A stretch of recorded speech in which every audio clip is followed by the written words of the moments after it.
ఓం నమః శివాయ. ఓం నమో నారాయణాయ. ఓం శ్రీ స్వర్ణాకర్షణ కాల భైరవాయ నమో నమః. నరదృష్టి నివారణ కాల భైరవాయ నమో నమః. ఓం సూర్య అరిష్టేతు సంప్రాప్తే సూర్య పూజాంచ కారయేత్. సూర్య ధ్యానం ప్రవక్ష్యామి ఆత్మదోషపీడోప ఉపశాంతయే. హరి ఓం. మా ఛానల్కి స్వాగతం. చూస్తున్న వీక్షకులకు ప్రేక్షకులకు ప్రియ కాళభైరవ భగవద్బంతులకి స్వాగతం పలుకుతూ మమ్మల్ని ఎంతగానో ఆదరిస్తూ ఉండబడినటువంటి ప్రియ సోదరీమణులకు అందరికీ కూడా సనాతన ధర్మ వీక్షకులకు సంరక్షకుల అందరిపైనను రథసప్తమి అనగా సూర్యుడి యొక్క జయంతి సందర్భంగా అందరికీ నిండు నూరేళ్ల ఆయురారోగ్యాలను ప్రసాదించాలని, ఎవరికి కంటి సమస్యలు, దేహ సమస్యలు, ఆత్మ సమస్యలు, అనారోగ్య సమస్యలు వాళ్ళకు రాకుండా సంపూర్ణ ఆయురారోగ్యాలు ప్రసాదించాలని సూర్య భగవానుని వేడుకుందాం.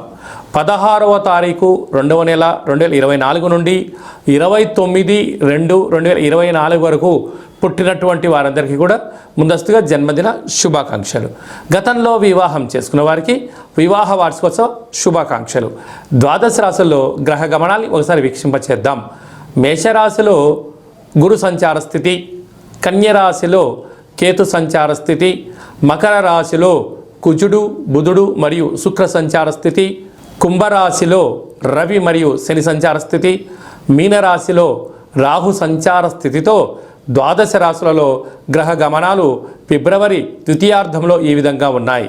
అలాగనే 21వ తారీఖున బుధుడు కుంభరాశిలోకి సంచారం చేయడం వల్ల అక్కడే ఉండబడినటువంటి రవి భగవానుడితో బుధుడు కలిసి ఉండడం వల్ల బుధాదిత్య రాజయోగము అంటారు.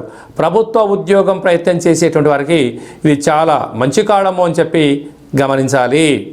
మిథున రాశి వారు రథసప్తమి పండగ సందర్భంగా సూర్య భగవానుడి ఆశీస్సులు ఎలా పొందాలో ఈ వీడియోలో సవివరంగా సంపూర్ణంగా తెలుసుకుందాం. మిథున రాశిలో ఏ నక్షత్రాలు వస్తనగా మృగశిర నక్షత్రంలోని 3వ పాదం, 4వ పాదం, ఆర్ద్ర నక్షత్రంలోని 4 పాదాలు, పునర్వసు నక్షత్రంలోని 1, 2, 3 పాదములు కలిపితే మిథున రాశి. చాలామందికి పుట్టినటువంటి కాల సమయంలో డేటా బర్త్లు లేనటువంటి కారణం వలన పేరు యొక్క మొదటి అక్షరాన్ని అనుసరిస్తూ రాశిని తెలుసుకునే ప్రయత్నం అవుతుంది. అవి ఏ అక్షరాలు ఒకసారి పరిశీలన చేద్దాం. కా, కి, కు, ఖం, అజ్ఞ, ఛ, కే, కో, హ అక్షరాల వారందరూ కూడా మిథున రాశి జాతకులే. మిథున రాశి యొక్క అధిపతి బుధుడు అవ్వడం వలన ఈ రథసప్తమి సందర్భంగా సూర్యభగవాను యొక్క ఆరాధన, సూర్యభగవానికి అర్ఘ్యం వదిలేసేయడము, యథాశక్తిగా ఈ రావి ఆకుల్లో కానీ అరటాకుల్లో కానీ లేకపోతే తెల్ల జిల్లెడు ఆకులపైన సూర్యభగవానుడికి నైవేద్యం పెట్టి ప్రసాదం అందచేయడం వలన సంపూర్ణ ఆయురారోగ్యాలు, బుధాదిత్య రాజయోగము, మంచి బుద్ధి కలుగుతుందని చెప్పి గమనించాలి. అర్ధాష్టమ కేతు కారణం వలన చిన్న చిన్న విషయాలకు ఆందోళన, ఆవేశం తగదు. జ్ఞానం, మౌనం, ధ్యానం, ధర్మము, ఆసనాల వలన ప్రశాంతత కలుగుతుందని చెప్పి గమనించాలి.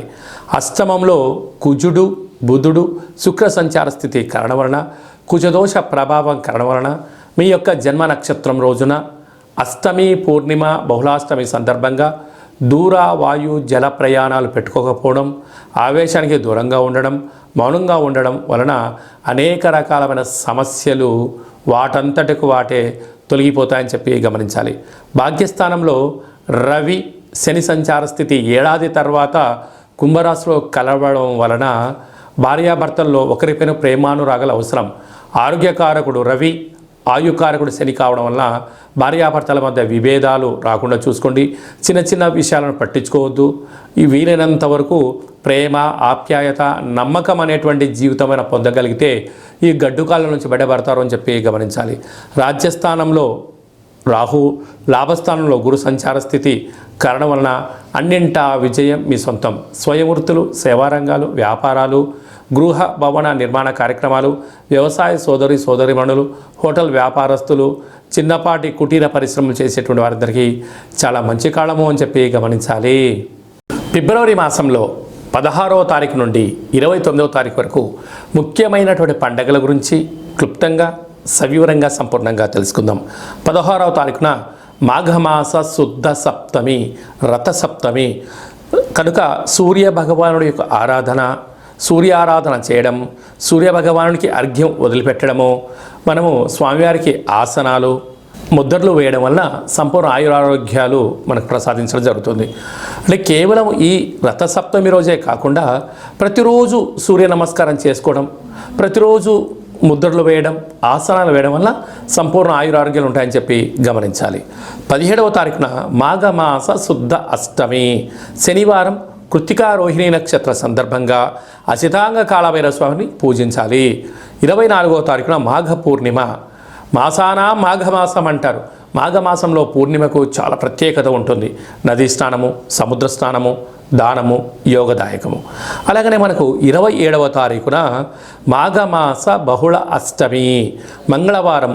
ఈ 3 అంటే శుద్ధాష్టమి, బహుళాష్టమి, పూర్ణిమ, ఈ 3 విశిష్టమైన పండుగలంతా కూడా ఫిబ్రవరి నెలలో ద్వితీయార్థంలో రావడం వలన అసితాంగ కాళభైరవ స్వామి వారిని పూజించడం వలన సంపూర్ణమైన అష్ట కష్టాలు తొలగిపోతాయి, అష్ట ఐశ్వర్యాలు కలుగుతాయని చెప్పి గమనించాలి. కనుక కాళభైరవ స్వామి నామస్మరణ, ఇంట్లో కూష్మాణ దీపము, కాళభైరవ దీపము, ముడుపు కట్టడము యోగదాయకం. అవన్నీ కుదరనటువంటి పక్షంలో ఈ కింది నెంబర్ సంప్రదించినట్లయితే మీ పేరుపైన భగవంతుడికి అర్చన, అభిషేకము, హోమము, కూష్మాండ దీపము మీకు చేయించి వీడియో కాల్ ద్వారా చూపించి ప్రసాదాన్ని కూడా మీకు పంపించడం జరుగుతుందని చెప్పి గమనించాలి. ఇంకనూ మనం విజయం సాధించగలగాలి అన్నట్లయితే ఈ యొక్క పాత్ర కంచు పాత్ర. అంటే మనకు రాసులు 12 ఎలా ఉంటాయో 12 రాసులను ఇందులో అచ్చు వేయడం జరుగుతుంది. అంటే ఈ యొక్క పాత్రను ఇంట్లో పెట్టుకొని ప్రతిరోజు మనం ఏం చేయగలగాలి అన్నట్లయితే ఓం కాళభైరవాయ నమః అనేటువంటి మంత్రాన్ని ఉచ్చరింపచేయాలి. అనగా కాలాన్ని శాసింపజేసే శక్తి కాళభైరవుడు భగవంతుడు ఉంటుంది. ఉదయము, మధ్యాహ్నము, సాయం, సంధ్య, నిశారాత్రి ఎప్పుడు పిలిస్తే అప్పుడు పలికే ఏకైక భగవంతుడే కాళభైరవ స్వామివారు.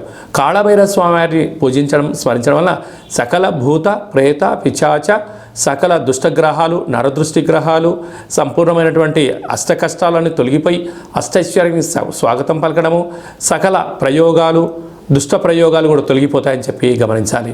ఈ పాత్ర వలన ఉపయోగం ఏమిటయ్యనగా ఓంకారనాదము శబ్దం రావడము, కాళభైరవ స్వామికి స్మరించడం వలన మానవుని యొక్క దేహంలో ఉండబడినటువంటి షట్చక్రాలు వికసింపచేసి దరిద్రము పోయి అదృష్టం కలుగుతుందని చెప్పి గమనించాలి. ఒక్కసారి ఈ యొక్క పాత్ర ద్వారా ఎలా శబ్దం వస్తుందో ఒకసారి వీక్షింపచేద్దాం.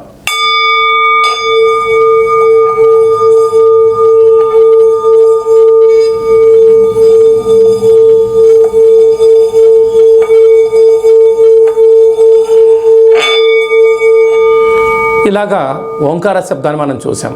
అలాగా శబ్దద్వర్థం వలన సకల అష్ట కష్టాలు తొలగిపోతాయి, అష్టైశ్వర్యాలు కలుగుతాయని చెప్పి గమనించాలి. ఈ యొక్క కంచు పాత్రతో పాటి ఒక కాళభైరవ స్వామి యొక్క పిరమిడు, డాలరు, కంకణము, విగ్రహము, అలాగనే మీకోసం ప్రత్యేకంగా కాళభైరవ హోమాన్ని ప్రత్యక్ష ప్రసారంగా వాట్సాప్ కాల్ ద్వారా చూపించి మీకు అందజేయడం జరుగుతుంది. మీ పేరుపైన కూష్మాండ దీపం కూడా పెట్టడం జరుగుతుంది. ఆసక్తి గలవారు ఈ కింద నెంబర్ని సంప్రదించవచ్చు. అలాగే మీ వ్యక్తిగత జాతకం తెలుసుకోవాలనుకుంటున్నారా? మీరు పుట్టినటువంటి తేదీ, నెల, సంవత్సరం, పుట్టిన సమయం రాసి పంపించినట్లయితే 100 సంవత్సరాల జాతకాన్ని రాసి పంపించి మీరు పుట్టినప్పుడు గ్రహ గమనాలు ఎలా ఉన్నాయి, ప్రస్తుతం ఎలా ఉంటున్నాయి, రాబోయే కాలం ఎలా ఉంటున్నాయో సవివరంగా సంపూర్ణంగా మీకు తెలియజేయడం జరుగుతుంది. అలాగే చాలామందికి డేటా ఆఫ్ బర్త్లో లేనటువంటి వాళ్ళు ఎవరైనా ఉన్నట్లయితే మీ పేరు యొక్క మొదటి అక్షరాన్ని అనుసరిస్తూ ఆ రాశిని తెలియచేస్తూ కాళభైరవ ఉపాసన చేత భూత భవిష్యత్ వర్తమానాన్ని తెలియచేస్తూ మీ జాతకం చెప్పించుకున్న ప్రతి ఒక్కరికి కూడా మన యొక్క కాళభైరవ స్వామి యొక్క దేవాలయంలో అర్చన, అభిషేక, హోమ కార్యక్రమాలను కూడా చూపించి మీతో స్వామివారికి నమస్కారం పెట్టించడము, స్వామివారికి ఆశీస్సులు మీకు ప్రసాదింపజేయడం జరుగుతుంది అని చెప్పి గమనించాలి. ఆసక్తి గలవారు అపాయింట్మెంట్ తీసుకొని సంప్రదించగలరు. అలాగే మీ అబ్బాయికి కానీ అమ్మాయికి కానీ ఎంత ప్రయత్నం చేసినా వివాహం అవ్వడం లేదా, ఎందుకు అవ్వట్లేదో తెలుసుకొని వచ్చినటువంటి జాతకము, వధూవరుల జాతకాలు, జాతక పొంతన చూసి వీరికి వివాహ యోగము, సంతాన యోగము, ఎలాంటి యోగాలు ఉన్నాయో తెలియజేయడం జరుగుతుంది. అలాగే గతంలో వివాహమైన దంపతులు తరచూ గొడవ పడుతున్నారా? వారి జాతకంలో కానీ పేర్లో కానీ ఏమైనా స్వల్పమైన మార్పులు చేయడం వలన వాళ్ళు పార్వతీ పరమేశ్వరులాగా కలిసి ఉండేటువంటి ఆధ్యాత్మిక సలహాలు, సూచనలు కూడా ఇవ్వడం జరుగుతుంది. అలాగనే మీకు అబ్బాయి కానీ అమ్మాయి కానీ పుట్టినప్పుడు ఎలాంటి పేర్లను పెట్టాలో మీకు తెలియజేయడం కూడా జరుగుతుంది. చాలామందికి కాళభైరవ మంత్ర సాధన ఎలా చేసుకోవాలి, కాళభైరవ స్వామికి ఆశీస్సులు ఎలా పొందాలి అనుకుంటున్న వారందరికీ కూడా మన యొక్క దేవాలయంలో కాళభైరవ స్వామి యొక్క మంత్ర ఉపదేశం ఇవ్వడము, కాళభైరవ స్వామి యొక్క ఆశీస్సులు ఎలా పొందాలో సవివరంగా సంపూర్ణంగా తెలియజేయడం జరుగుతుంది. అనేక మందికి మీరు పుట్టినటువంటి రోజున, మ్యారేజ్ డే రోజున మీరు అర్చన అభిషేకం చేయించుకోవాలనుకుంటున్న వారందరికీ కూడా మన యొక్క కాళభైరవ స్వామి యొక్క దేవాలయంలో మీ పేరు పైన స్వామివారికి అభిషేకము, అర్చన, కాళభైరవ హోమం కూడా చేయించడం జరుగుతుంది. అలాగే అన్నప్రసాద వితరణ కూడా చేయడం జరుగుతుంది. ప్రధానంగా అందరికీ వ్యక్తిగత నరుడు యొక్క దృష్టికి నల్లటి నాపర ఎలా బద్దలు అవుతుంటుందో మీ అందరికీ కాళభైరవ స్వామి వారి యొక్క రుద్రాక్షని మీకు నరదృష్టి నివారణ ప్రసాదంగా పంపించడం జరుగుతుంది.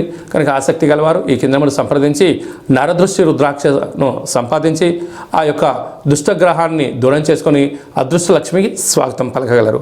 అందరిపైనను కాళభైరవ స్వామి యొక్క ఆశీస్సులు, ఖచ్చితంగా కాళభైరవ స్వామికి ఆశీస్సులు ఉండాలని కోరుకుంటూ ఆశీర్వచనం. ఓం కాళకాలాయ విద్మహే కాళాతీతాయ ధీమహి తన్నో శ్రీ స్వర్ణాకర్షణ కాళభైరవ ప్రచోదయాతు. అందరికీ నరదృష్టి నివారణ కలగాలని, అందరికీ చల్లని చూడు ప్రసాదించాలని కాళభైరవ స్వామి వేడుకుందాం. ఈ వీడియో మీకు నచ్చినట్టయితే లైక్ చేయండి, షేర్ చేయండి, మా ఛానల్ని సబ్స్క్రైబ్ చేసుకోండి, పైన ఆల్ అనే బటన్ కూడా తెలియచేయండి. ఈ భక్తి సమాచారాన్ని మీరు ఎవరి గురించి ఆలోచన చేస్తున్నారో, మీ క్షేమం గురించి ఎవరు ఆలోచన చేస్తున్నారో ఈ భక్తి సమాచారాన్ని చేరవేసి కాళభైరవ స్వామికి ఆశీస్సులు కూడా పొందగలరు.